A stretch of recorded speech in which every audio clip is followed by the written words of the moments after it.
It's all yours. Thank you, Lynn. Um, Good afternoon or good morning. Nope, just afternoon. Good afternoon, everyone. This is Carter Strickland, the Chief Sustainability Officer at SUNY, and we are here because of the Climate Corps internship program that we've run. This is the last of 3 trainings this summer, and we're very pleased to bring through the great services of the SUNY Center for Professional Development, um, Tobi Hay from SUNY Plattsburgh. Tobi spent 10 years at SUNY Plattsburgh as a career development director with experience in multiple functional areas, from career development to academic advising to admissions and student leadership. Um, and her approach is to help individuals find meaning in their experience and then move into action. She has a master's in student affairs from Syracuse University and a bachelor's in political science and women's studies from Colgate University. Very pleased to welcome Tobi to speak to the, I think, topics of great interest to folks in the internship program, which is how can we master those tools to get us a job and start us on the career ladder between resumes, LinkedIn, and many other things. So I'm looking forward to hearing from Tobi, and I hope you are as well. So, Tobi, take it away.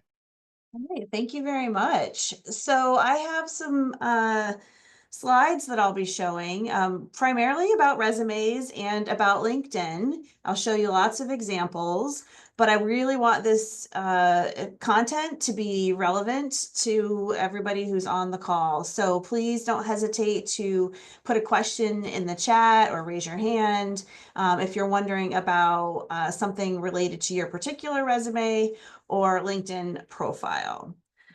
So let me go ahead and start sharing, and we'll get right into it.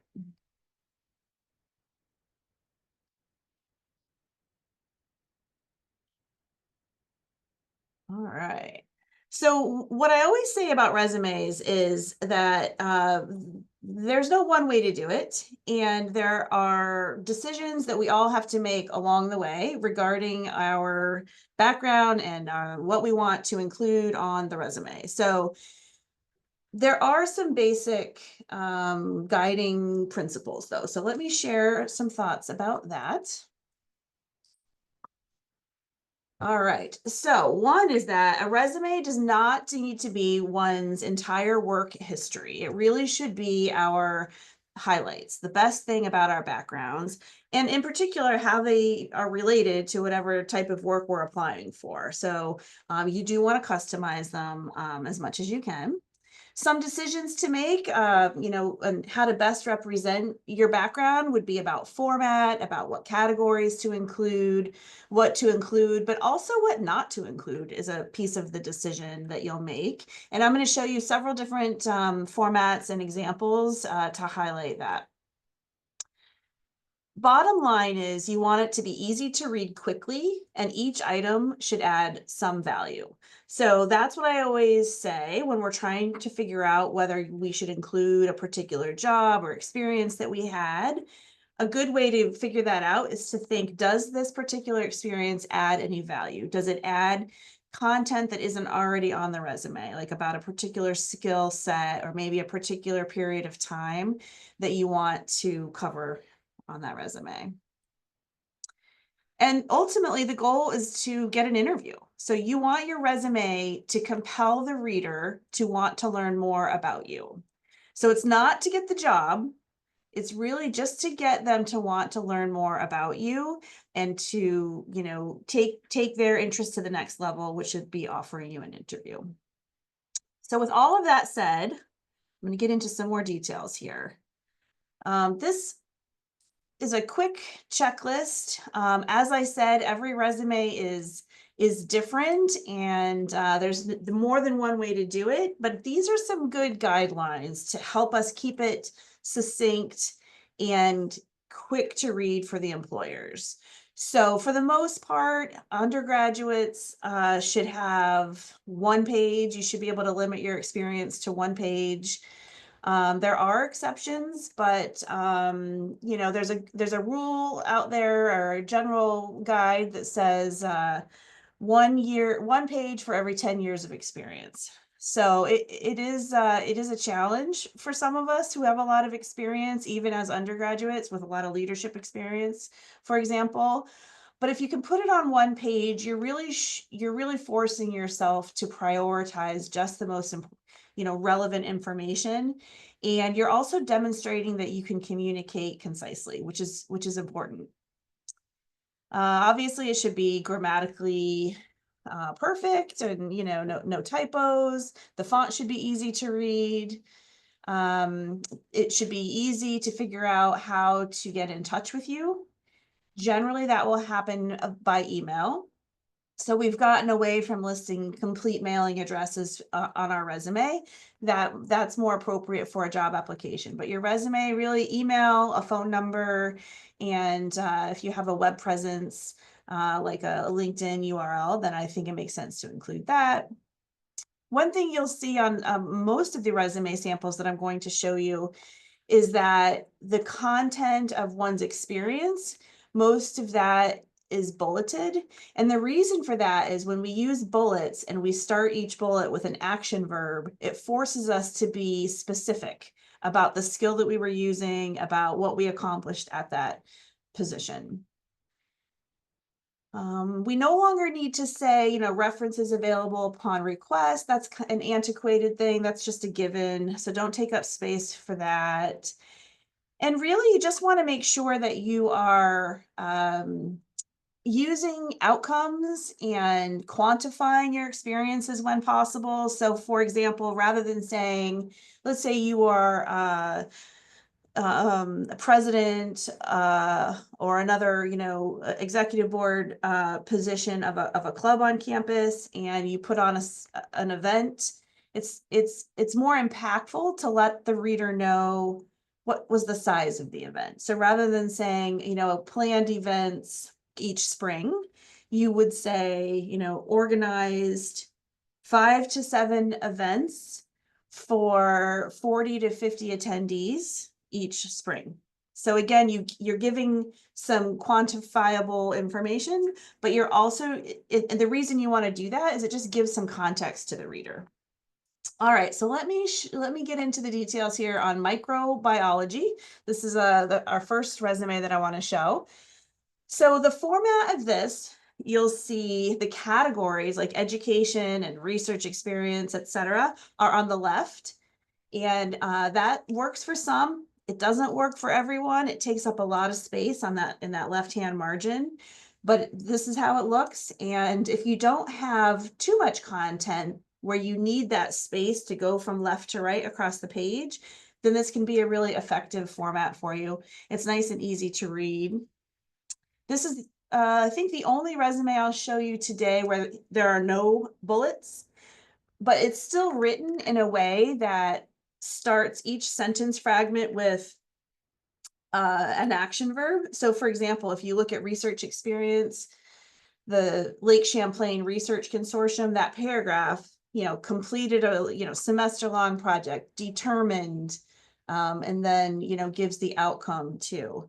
So easy to read for the reader. It's quick, doesn't have bullets, but it's still succinct and specific.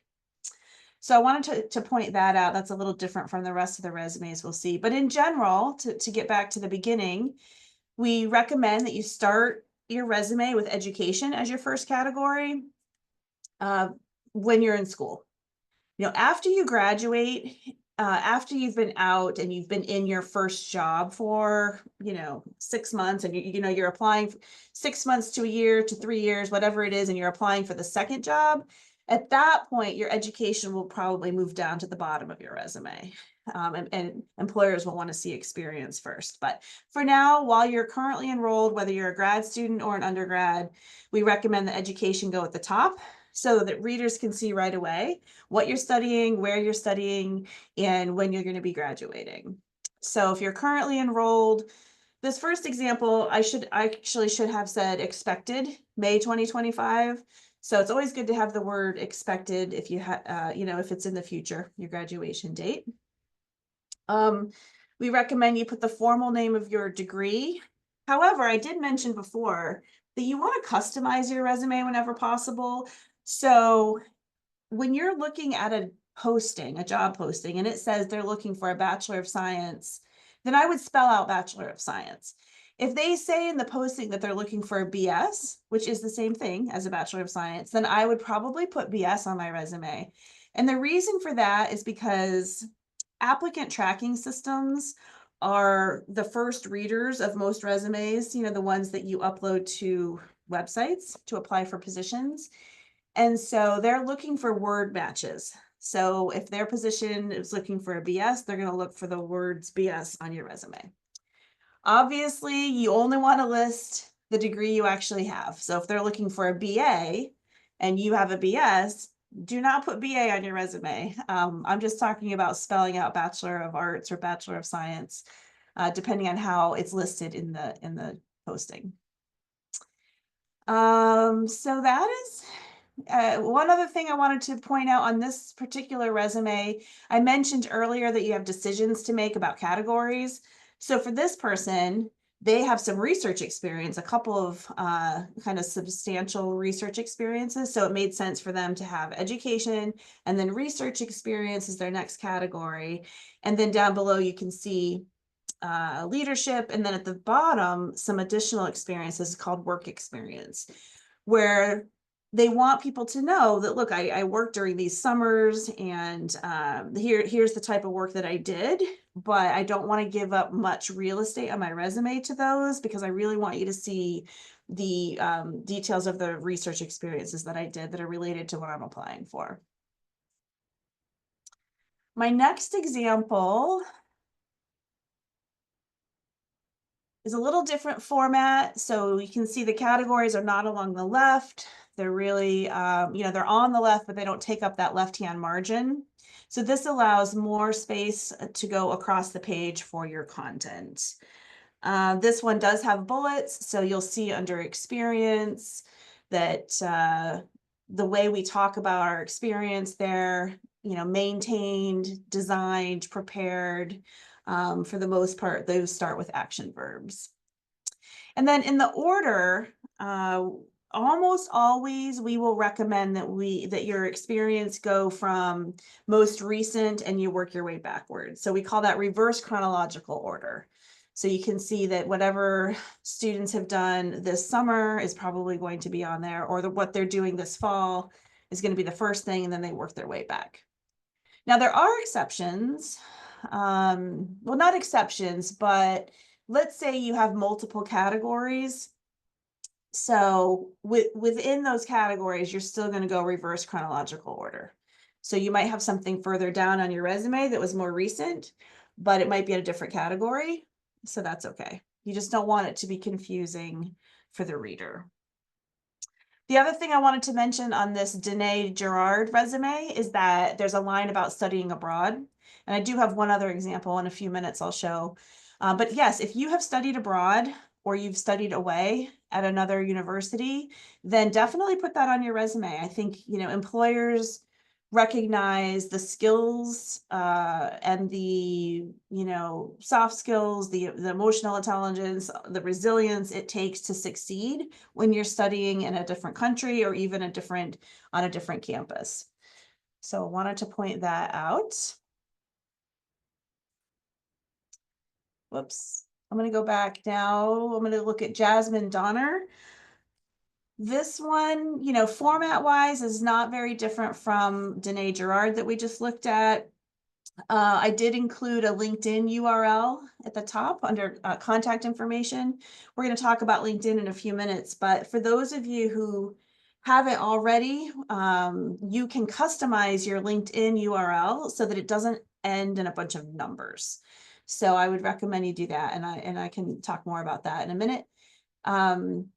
But this more kind of importantly, Jasmine Donner's resume, this person has pretty limited experience, really no experience in the business world, which is where they want to go. They're an economics major, accounting minor.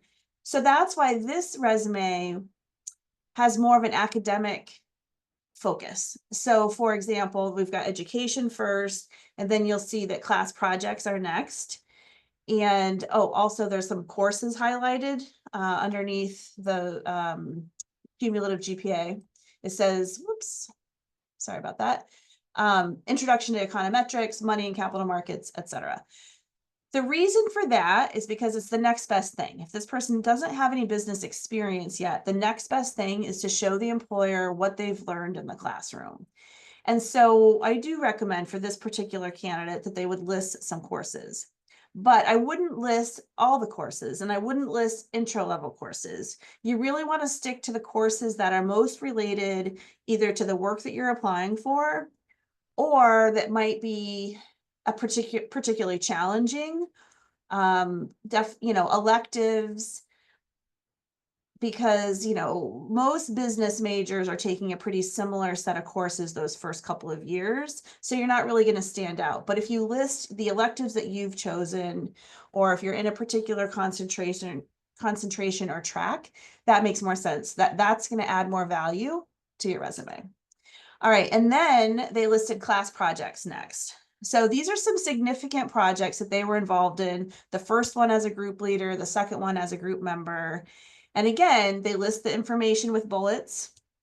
They make it clear that it was part of a class. They list the class name, legal environment of business. But it's a chance to show the reader the kinds of business exercises, analysis that they were doing in the classroom. And then that's followed by their work experience. And you can see the rest: campus involvement and then skills.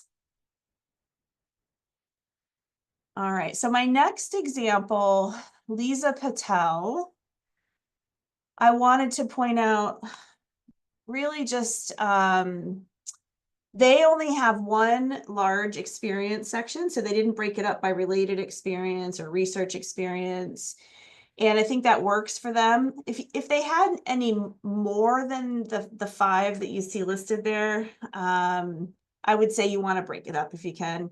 For example, this person had significant experiences in student employment. So in the Career Development Center, they were a peer career assistant, and then in housing and residence life, they were a head community advocate, or that's what we call our RAs, our resident advisors. But if they wanted to split this up, they could have a related experience, because this is a hospitality management major. They could have related experience and start with the Crown Plaza and then the Holiday Inn, and then probably the artistic director position, because that's event management. And then they could have another category called additional experience. But I didn't think they needed to. I think this works for this person. James Sanchez is the next resume. And what I wanted to point out about this one is not so much the category, the way it's organized, or what am I trying to say? Where the category headings are, but more about the content and what went second and third, etc. So this person is a computer science major. And so when you're going into a technical field like that, I do recommend that your technical skills, like programming languages, particular software expertise, are listed higher up on the resume. So that's why James has education first, like everybody, and then some related coursework, and then those technical skills. And the reason for that, again, comes down to the applicant tracking systems that are reviewing these resumes. And again, it's a computer that's, looking for certain words, and on the computer science and those technical positions, they're absolutely looking for those technical skills, like those languages and softwares. So the higher up on the resume, the earlier that the applicant tracking system comes across those words, that the higher a value it assigns. So for James, it made sense to have education, some highlighted courses, and then those technical skills, and then experience. And also James's field of computer science and programming, there's a lot of self-learning that happens, and a lot of independent projects. So that's why he chose experience and projects for his next category. So he has an internship, but he also has, this GPS tracking application, which was an independent study project. And then, a couple of other things. I'm not sure if those were part of a class or just something he did in his free time, but it made sense to include it because it shows some technical um, skill or experience that he has. All right, I'm going to show just a couple more and then we will get right into our LinkedIn content. So these two resumes are pretty similar. I don't need to say too much. I did want to point out that Penny Wright, has another category called writing experience. So that first resume we looked at had research experience. This one has writing experience. So, if you have an experience that fits into a bucket like that, then I think it makes sense to say that. Otherwise, if you wanted to group your experience that's related to your professional plans or your career plans, you could call it related experience too. You don't want to get too creative. You still want it to be very clear to the reader and to the applicant tracking systems that this is your work experience. So the other thing I wanted to point out about Penny's resume is that she's got a category under work experience called intercollegiate athletics. And so for those of you who may be student athletes and you're wondering, how do I put that on my resume? Should I put it on my resume? I would say yes, you definitely should. There is more than one way to do it though. This takes up quite a bit of space the way she's done it, but she was also a team captain. And so she probably has more to say than the average athlete. The reason it's valuable is that most employers know that the time commitment that's required to play a sport in college, the teamwork that's involved. Teamwork's one of the top 5 skills that employers are looking for, by the way. And then for some fields, like if you're going into sales, for example, they really like athletes because athletes tend to be pretty goal oriented. They're very coachable. They've been given feedback their entire lives, so they don't back down easily when they're told no in like a sales situation. So that's what I wanted to point out is that athletics section. There are other ways, as I said. That's a section. Another way to do it is just to have like one line, so under education, you could have your major, your GPA, and then you could have one line that says, member of, Division 3 women's soccer team, and then put the years. And then Regina White, I wanted to show that this is an expanded section about study abroad. So Regina did semester at sea through the University of Virginia, and you can see that it fits nicely in education. List your bachelor or your graduate degree first, then your bachelor's, and then study abroad or study away would go beneath that. And for those of you who may have an associate's degree, that's going to go, it's reverse chronological order for the most part in your education section too. So whatever you're working on currently is listed first, and then you work your way backwards. And then, yeah, otherwise, the only section I haven't really talked about is skills. So for the most part, with the exception of that technical resume I showed you, skills will go at the bottom, like this example of Regina Wright.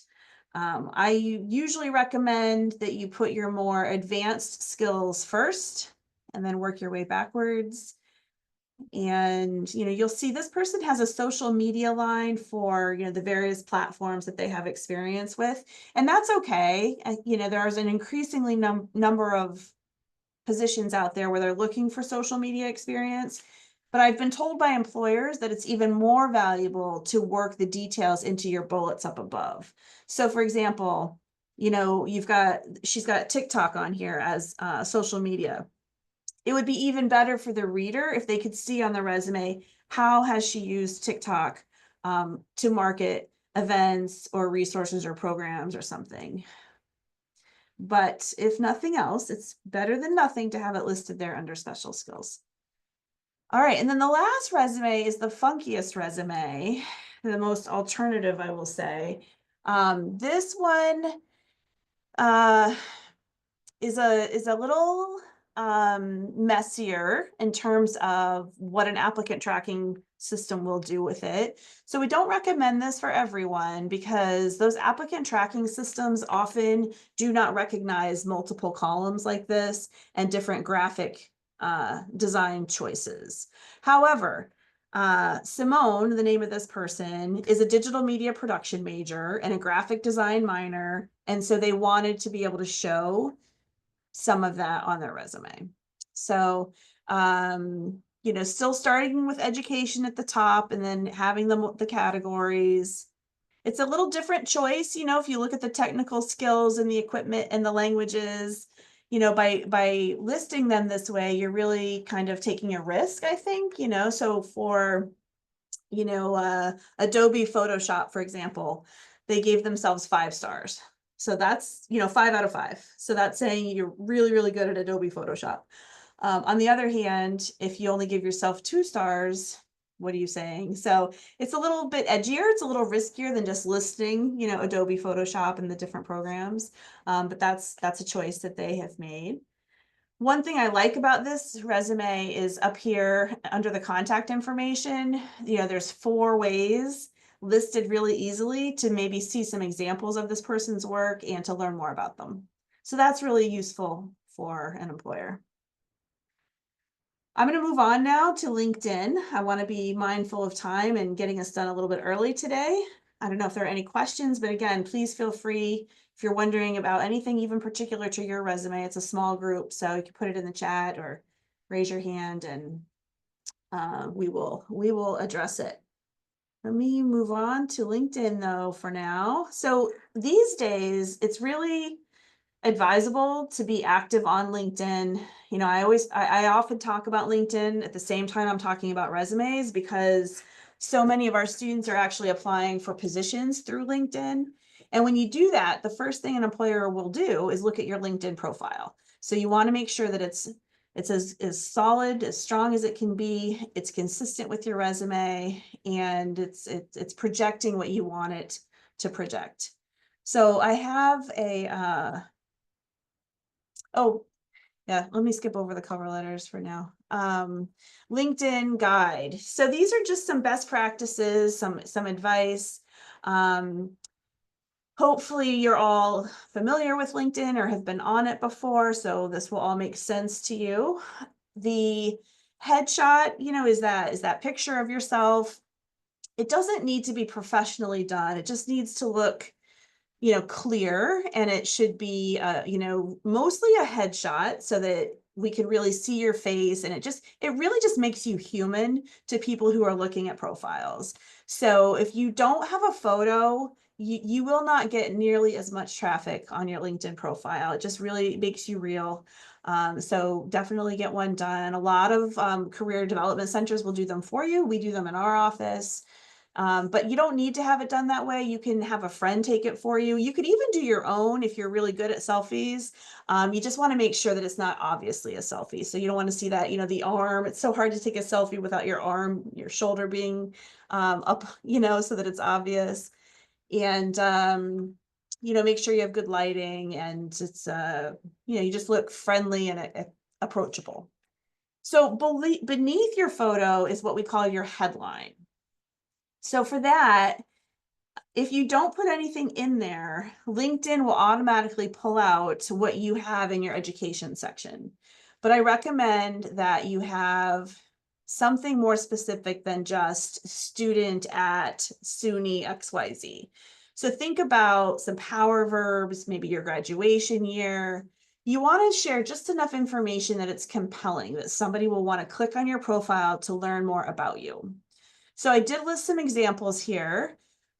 So let's see. I don't know if anybody here is a business major. I do have an environmental science. So analytical thinker, bilingual, environmental science, class of 2025. Like that says quite a bit with very few characters and certainly adds more value than just saying environmental science major, class of 2025. So you can see some other examples there. The banner is that image that is behind your photo and behind your headline. So you can put a high resolution photo there as your banner, or you could even get one from Canva. They have templates. And what's nice is to have an image that portrays the career field or industry that you are interested in going into.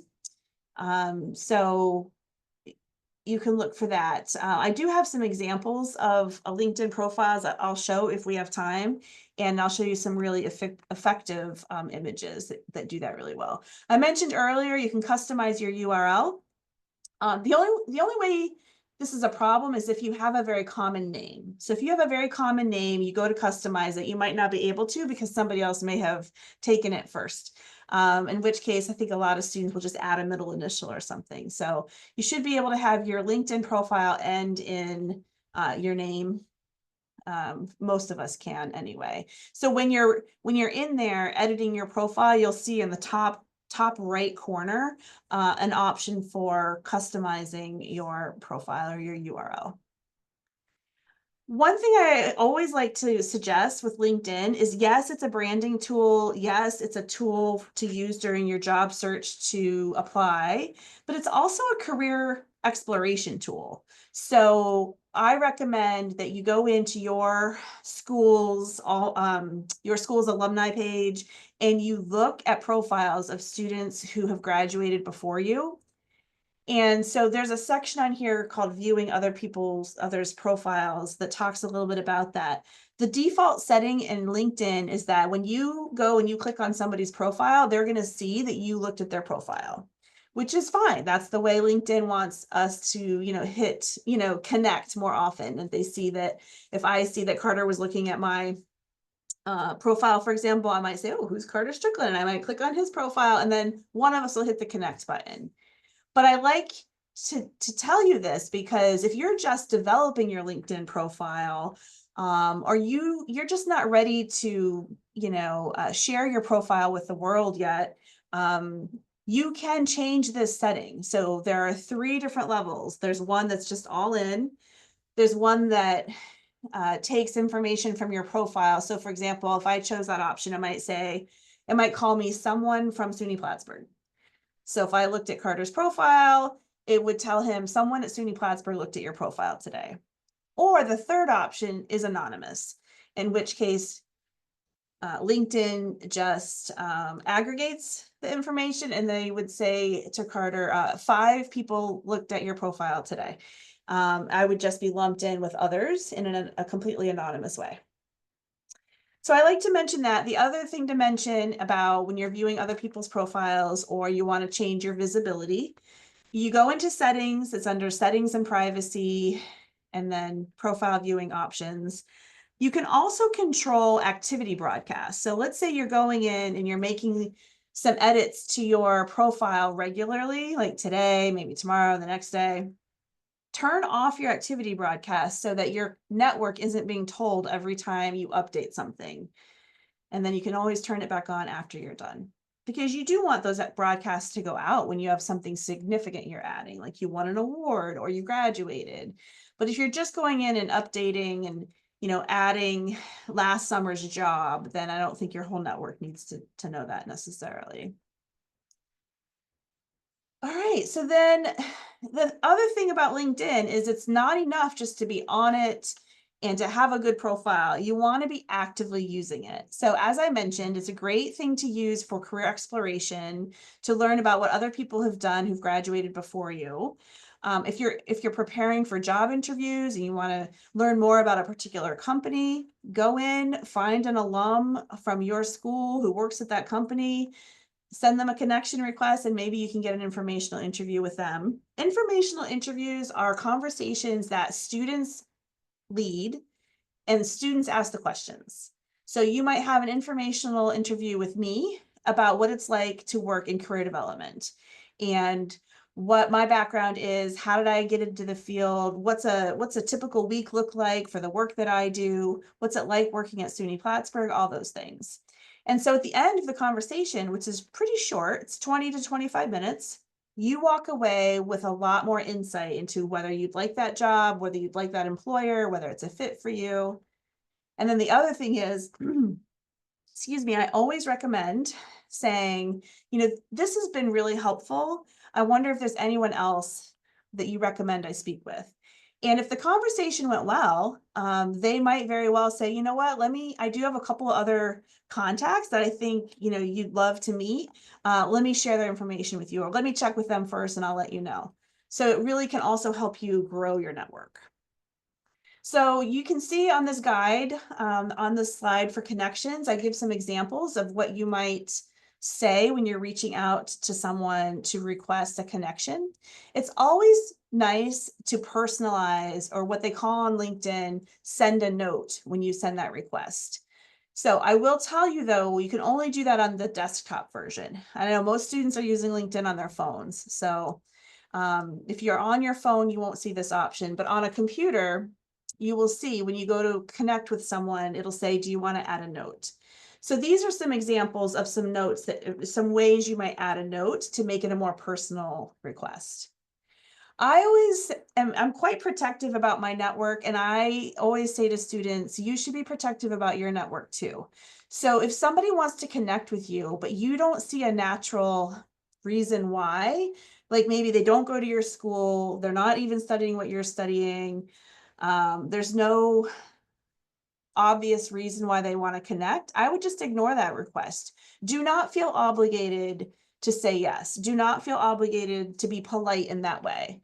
We're all, kind of judged by who we're associated with. And so it's okay to be protective. This is your brand out there.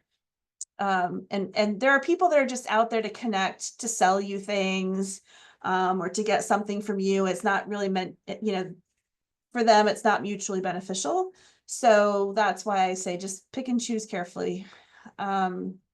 So the other thing I wanted to mention is part of your profile is your interests. So these are companies and groups and organizations that you follow. So again, you want to be consistent. If you're interested in the environment and sustainability, you're going to want to follow leaders in those fields, either thought leaders and companies that are doing great innovative work. You'll also want to follow your agencies that you currently work for. I know we've got some Climate Corps interns working for NYSERDA and the Department of Environmental Conservation, SUNY, and follow your alma mater too, or not your alma mater necessarily, but your current institution. So that should be part of your profile. So if you're going to write a cover letter and you're going to say, I am passionate about sustainability, then when I look at your profile, I should see that. I should see some evidence of a commitment to sustainability. And that is one way to do it. One way is to get some experience, but another way is to be following leaders in that field. And it's not only for your brand, but it's also to keep you informed, so that when those players are making big decisions or going in new directions, that'll show up in your news feed. All right, couple of final notes. I wanted to say, whether it's your resume, maybe a cover letter, which I know we didn't really talk about today, or your LinkedIn profile, seek feedback. You want people to weigh in on, are your materials easy to read? Are they consistent with your brand? It's a very subjective thing. So I will warn you, if you show your resume to 10 people, you might hear, 6 different things. But, at the end of the day, it is your document and your profile, and you need to be comfortable with it. So make your own decisions. You can get feedback from your career development center, people in your network, advisors, faculty, friends of family. One of our alumni shared with me once this concept of developing your own board of advisors, and I just love that idea. So as you progress through college, grad school, career, all of it, you're going to develop relationships, with advisors who mean a lot to you, who've impacted your career, and lean on them and stay in touch with them. They want to know what you're up to, and you need people like that in your life that have only your best interests at heart for when you make those big career decisions. So Carter and Lynn, in the interest of time, and since we have a small group, I wanted to kind of end my formal remarks there, but if people are interested, I'm happy to, continue sharing my screen and look at some actual LinkedIn profiles too. Thank you, Toby. That was great. And I certainly learned a lot and I hope the students did as well. I think at this point, we should open it up for questions and then, and Lynn, I don't know if we want to keep recording those or not. Maybe some students have, some of the questions will be common. So let's see if anybody does. Talia, Leah, Rufus, any burning questions you have for Toby while we have her? I don't think I do, though I appreciate your time, Toby. Hi. Okay. Did you say you I, don't uh, have a question? I do. Okay. I also don't have any burning questions, but thank you so much for your time. Okay, of course. Did you learn anything? Absolutely. Also, I added you on LinkedIn if you could just look over my profile and see Of course, any absolutely. professional advice for Okay, great. I do see a question. Any quick notes on cover letters?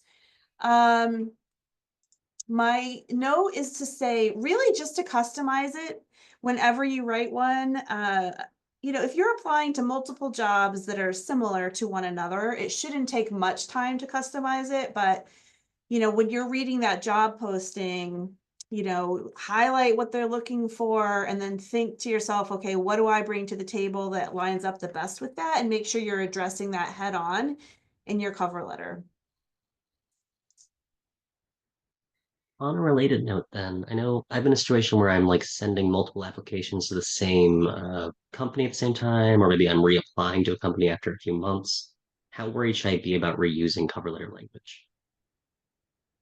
I would worry about using verbatim. You don't want to send the exact same letter, but I think it's common to apply to multiple positions, especially at larger companies.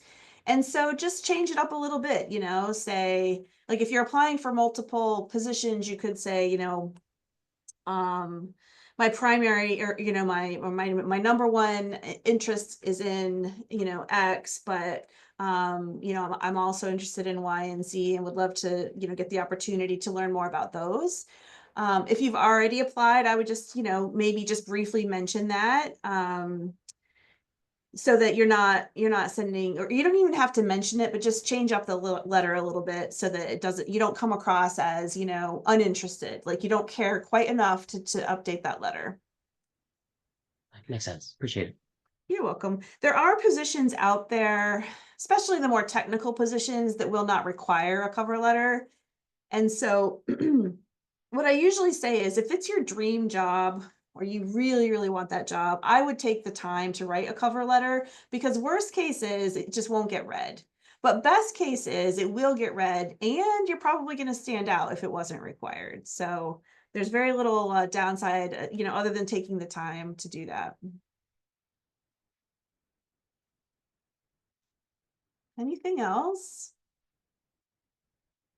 No, I don't have anything, but thank you for that, by the way. Of course. All right, Toby. Well, thank you so much. Really appreciate taking the time today. And I know that the rest of the Climate Corps interns will value very much being able to review this resource and the recording of it. So thank you so much. All right, I was happy to do it. Take care, everyone. Take care. Thank you. Yeah.